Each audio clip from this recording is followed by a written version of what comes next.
Bonjour et bienvenue dans cet épisode ici sur Danser avec la vie.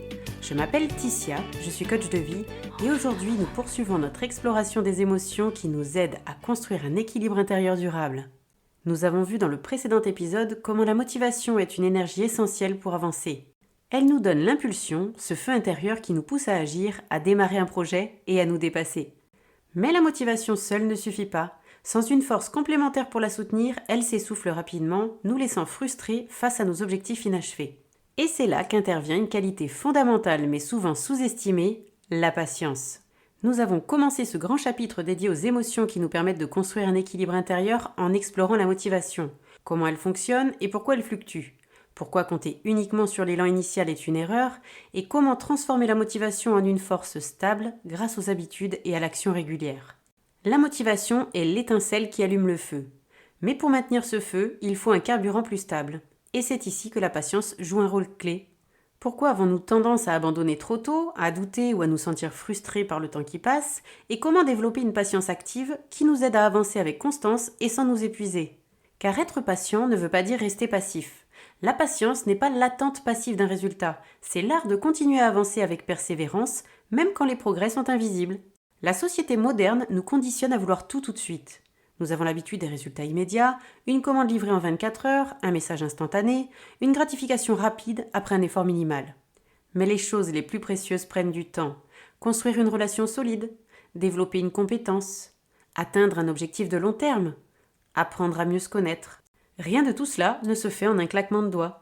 Et c'est bien là le défi, apprendre à accepter le processus sans vouloir forcer l'arrivée du résultat. La patience est la capacité à agir avec confiance, même quand on ne voit pas immédiatement les fruits de nos efforts.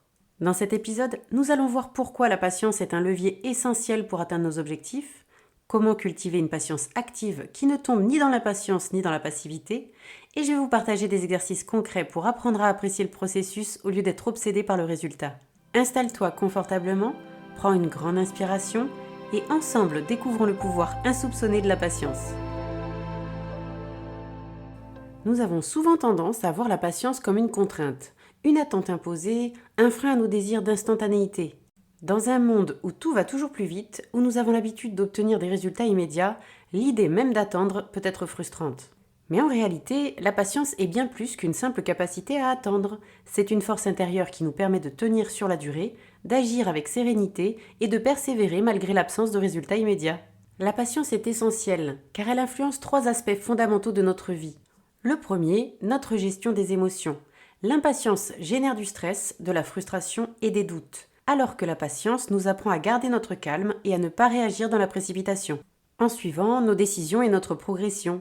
Une personne impatiente a tendance à prendre des décisions impulsives, alors que la patience nous permet d'évaluer une situation avec plus de recul et d'éviter les erreurs dues à la précipitation. Et pour finir, nos relations avec les autres. Être patient avec soi-même nous aide aussi à être plus tolérants envers les autres. Beaucoup de conflits naissent d'un manque de patience et d'une difficulté à accepter que chacun évolue à son propre rythme. La patience nous transforme de l'intérieur. Elle nous rend plus résilients, plus sereins et plus aptes à atteindre nos objectifs sans nous épuiser. Mais pourquoi avons-nous tant de mal à être patients? Nous vivons dans une société de l'immédiateté, où nous avons été conditionnés à vouloir des résultats instantanés. Voici 3 raisons majeures qui expliquent pourquoi nous avons du mal à être patients. D'abord, le besoin de gratification immédiate. Nous sommes habitués à obtenir tout de suite. Réponse instantanée, livraison en 24 heures, notification immédiate. Le résultat de tout ça, c'est que nous avons du mal à attendre et nous nous décourageons trop vite face aux efforts de long terme. Ensuite, il y a la peur de l'incertitude. Attendre signifie ne pas savoir exactement quand le résultat va arriver.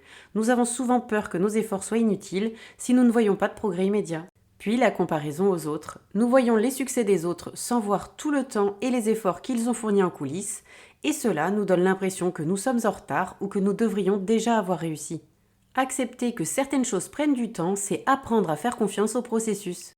Un manque de patience peut créer des obstacles invisibles dans notre vie, comme l'abandon prématuré d'un projet. Nous commençons avec enthousiasme, mais dès que les résultats tardent, nous perdons l'élan. Par exemple, un entrepreneur abandonne après quelques mois parce qu'il n'a pas encore assez de clients. Il y a le stress et la frustration. L'impatience nous fait vivre dans la tension permanente. Comme s'énerver dans les embouteillages ne fait pas avancer plus vite, mais alimente un stress inutile. Il y a également la difficulté à bâtir des relations solides. L'impatience nous pousse à attendre des résultats immédiats des autres. Vouloir qu'une relation se développe trop vite peut faire fuir l'autre personne. Apprendre la patience, c'est apprendre à mieux gérer ses émotions et à avancer avec plus de sérénité. La patience n'est pas un luxe, c'est un levier puissant pour atteindre des résultats concrets. Et voici 3 façons dont la patience influence positivement nos projets. D'abord, elle nous permet d'accepter le rythme naturel des choses. Tout processus d'apprentissage ou de construction prend du temps. Apprendre une langue, construire une entreprise, se remettre d'un échec ou d'une rupture. Ensuite, elle nous aide à persévérer malgré les doutes. Lorsque nous ne voyons pas de progrès immédiat, nous avons tendance à remettre en question nos efforts. La patience nous évite d'abandonner trop tôt et nous permet d'observer les petites victoires invisibles. Elle nous offre également une meilleure maîtrise émotionnelle. Moins de stress, donc plus de clarté, ce qui donne de meilleures décisions. Un esprit patient est un esprit qui sait gérer l'incertitude sans paniquer. Être patient ne signifie pas ne rien faire, mais avancer avec confiance en acceptant que les résultats arrivent à leur propre rythme. Voici un exercice qui va te permettre d'évaluer ton propre niveau de patience. Prends un carnet et note tes réponses à ces questions. Dans quel domaine de ma vie ai-je tendance à être impatient ? Quels moments récents m'ont frustré parce que les résultats tardaient à venir ? Comment puis-je transformer cette impatience en une action plus consciente et apaisée ? Note tes réponses et engage-toi à tester une nouvelle approche face à l'attente. Nous avons vu que la patience n'est pas une contrainte, mais une capacité essentielle pour avancer avec sérénité. Pourtant, nous vivons dans un monde où tout pousse à l'impatience. Les résultats immédiats, la gratification instantanée, envie de voir des progrès visibles tout de suite. Alors, comment faire de la patience un atout au lieu d'un frein ? Comment l'utiliser pour éviter la frustration et persévérer sans s'épuiser ? Dans cette partie, nous allons découvrir 3 stratégies puissantes pour transformer la patience en une force intérieure stable et durable. Apprendre à accepter le temps naturel des choses sans frustration, créer une patience active qui nous permet d'agir même dans l'attente, et utiliser des outils concrets pour entretenir la patience et garder le cap. Pourquoi avons-nous du mal à accepter le temps qu'un projet, un changement ou une relation nécessite ? Voici 3 façons d'accepter le temps sans frustration. Le premier, concentre-toi sur les progrès invisibles. Nous avons tendance à ne valoriser que les résultats visibles, mais la plupart des avancées se font en coulisses. Par exemple, apprendre une nouvelle compétence sans voir d'amélioration immédiate, construire une relation qui se renforce petit à petit, ou encore travailler sur soi et réaliser des changements internes progressifs. Remplace l'impatience par la curiosité. Au lieu de vouloir un résultat maintenant, essaye de profiter du chemin. Demande-toi, que puis-je apprendre aujourd'hui qui m'aidera demain ? Et puis, définis des étapes plutôt qu'un but final. Un objectif lointain peut sembler frustrant si on ne voit pas les résultats rapidement. Définis de mini-objectifs atteignables va te permettre d'entretenir ta motivation. Par exemple, au lieu de vouloir maîtriser l'anglais, commence par te fixer l'objectif de mémoriser 5 nouveaux mots par jour. Le temps passera quoi qu'il arrive. Autant l'utiliser intelligemment plutôt que de le subir. Développe ta patience active. Adopte la mentalité du travail invisible. Les grands succès sont le résultat d'actions accumulées dans l'ombre. Ne pas voir immédiatement les fruits de ces efforts ne signifie pas qu'ils sont inutiles. Crée-toi un rituel de patience pour garder ton focus. Voici quelques exemples de rituels qui vont te permettre de rester engagé sans te décourager. Écris un journal pour suivre les petites avancées. Planifie tes efforts semaine par semaine au lieu de regarder l'objectif final. Et encore, célèbre les petites victoires pour rester motivé. Reprogramme ton discours intérieur. Nous avons tendance à penser « si je ne vois pas de progrès, c'est que ça ne marche pas ».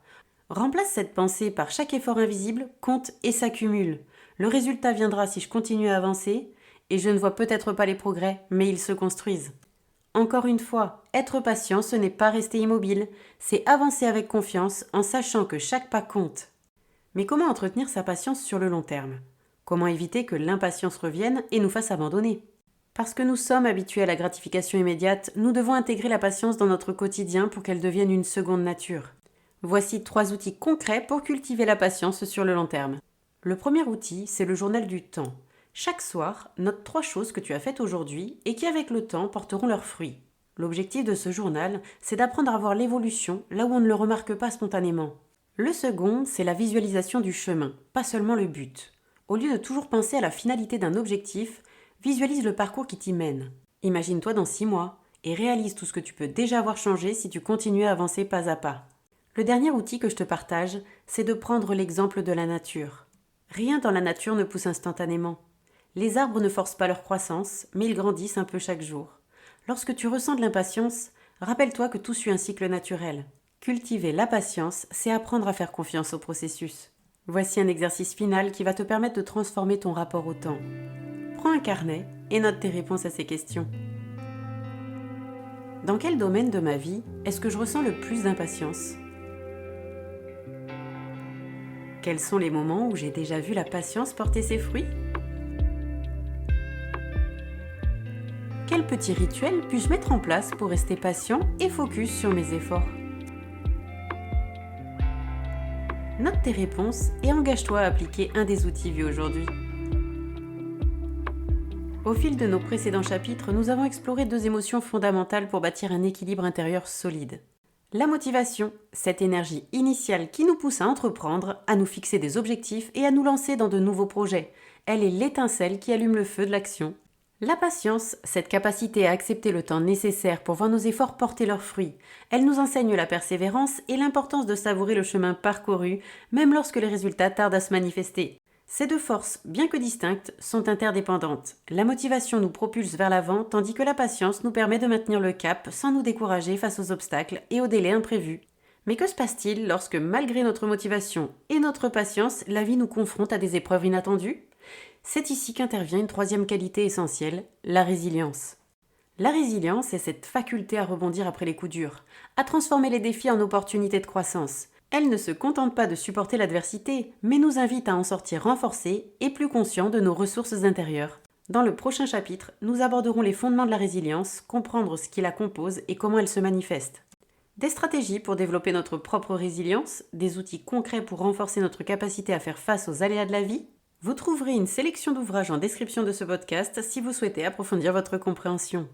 Je tiens à vous remercier chaleureusement pour votre engagement et votre confiance tout au long de ces chapitres. Votre parcours vers un équilibre intérieur est une aventure courageuse et chaque pas que vous faites est une victoire en soi. Je vous encourage à poursuivre cette exploration en écoutant notre prochain épisode dédié à la résilience. Ensemble, nous découvrirons comment transformer les défis en levier de croissance et renforcer notre capacité à naviguer à travers les tempêtes de la vie. N'hésitez pas à partager vos réflexions, vos expériences et vos questions. À très bientôt pour continuer cette danse avec la vie, main dans la main vers une existence plus épanouie et résiliente.